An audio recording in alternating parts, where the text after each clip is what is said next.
So, soalan B minta kita guna p-value approach. Lepas tu, alpha kita adalah 0.01. Okay, sebab 1%, so 0.01. Okay, so untuk p-value approach kan, kita sebenarnya tak perlu nak draw apa-apa bell curve. Okay, tapi ada pengecualian sikit lah, nanti saya cerita lah. So, dan yang penting kita akan guna semula dia value z star yang kita dah dapat tadi. So, untuk p-value approach, dalam kes two-tailed test, p-value dia punya formula adalah begini.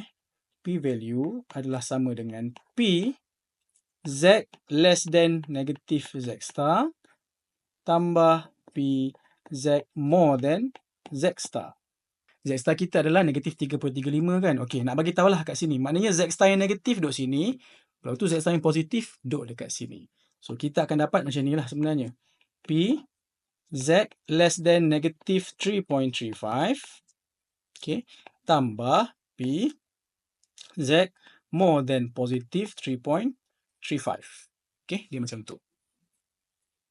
Benda ni kalau kita cuba nak draw. Okay, saya draw kecil lah Dia lebih kurang macam ni lah sebenarnya. Kita ada negatif 3.35 dekat sini dan positif 3.35 dekat sini. Dan kita diminta mencari area yang dilorekkan. Okey.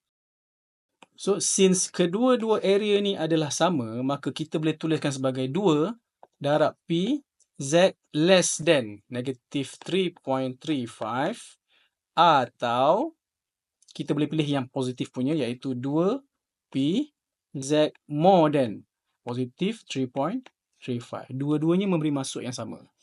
At the end, bila nak mencari more than, katakanlah kita consider yang positif Yang ni, this one. Katakanlah kita ambil yang ni. So, kita nak cari more than tak boleh directly guna table. So, kita kena reverse. Kita kena cari complement dia iaitu 1 minus. So, at the end dia akan menjadi 2, lepas tu kurungan 1 minus P Z less than 3.35.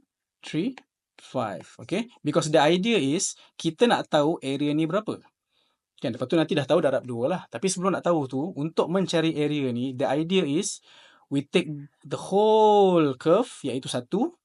Lepas tu minuskan dengan yang sebelum dia. Lepas tu kita dapatlah yang ni.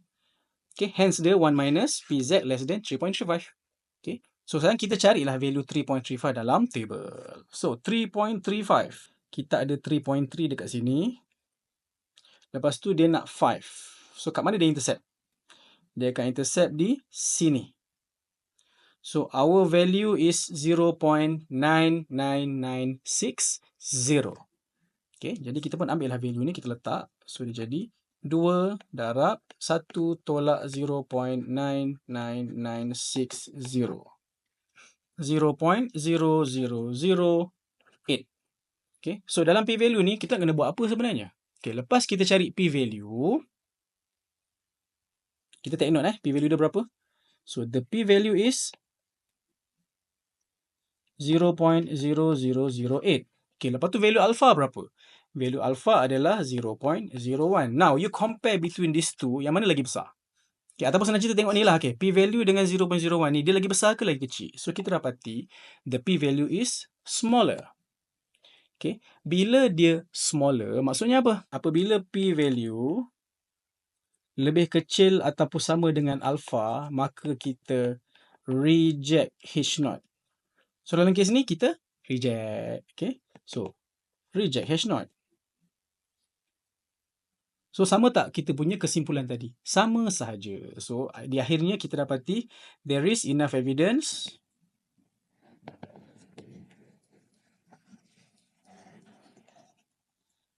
to conclude that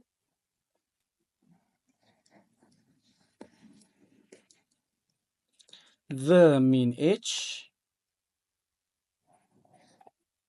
is different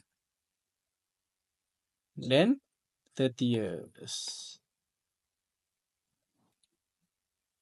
Okay, so bila anda buat conclusion, okay, make sure perkataan dia lengkap. Okay, there is enough evidence ataupun not enough evidence. Lepas tu, apa dia punya ayat dia tu. Kalau tak tahu nak buat ayat apa pun, refer balik kepada soalan dan guna pakai balik je. Okay. This is not an English punya test yang anda perlu make sure ayat tu grammar betul, apa semua tak ada. As long as kita faham apa yang anda cuba sampaikan, then it's okay. Kemudian saya nak remind sekali lagi, kita tengok soalan balik. So dalam soalan ni specifically mention that determine the critical region by sketching the normal curve. Maksudnya dekat sini, melukis normal curve itu adalah salah satu jalan kerja yang diberi markah. Which also mean, kalau awak tak buat ni, awak hilang markah. Okay, so make sure lukis dan dalam lukisan tu detail, iaitu nilai Z alpha over 2 tu berapa, kalau tu tail lah. Kalau left dengan right tail, Z alpha je. Okay. Kemudian, tunjukkan juga kat mana non-critical ataupun critical region. Kemudian saya nak juga remind sekali lagi, disebabkan value Z star ini diguna pakai dalam kedua-dua method, iaitu classical dan p-value, you have to make sure this value is correct.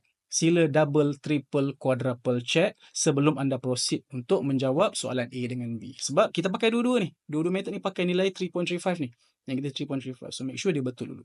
Okay, kalau tak habis jahanam semua. Okay, saya rasa untuk tu tail test cukup sekadar tu. Kita dah cover kedua-dua method dalam example ni. So dalam video yang seterusnya nanti saya akan cover right tail dan juga left tail pula. Okay, so kita berjumpa lagi pada video akan datang. So jaga diri dan semoga anda sihat-sihat sahaja. Okay, nak final ni. So make sure cukup makan apa semua.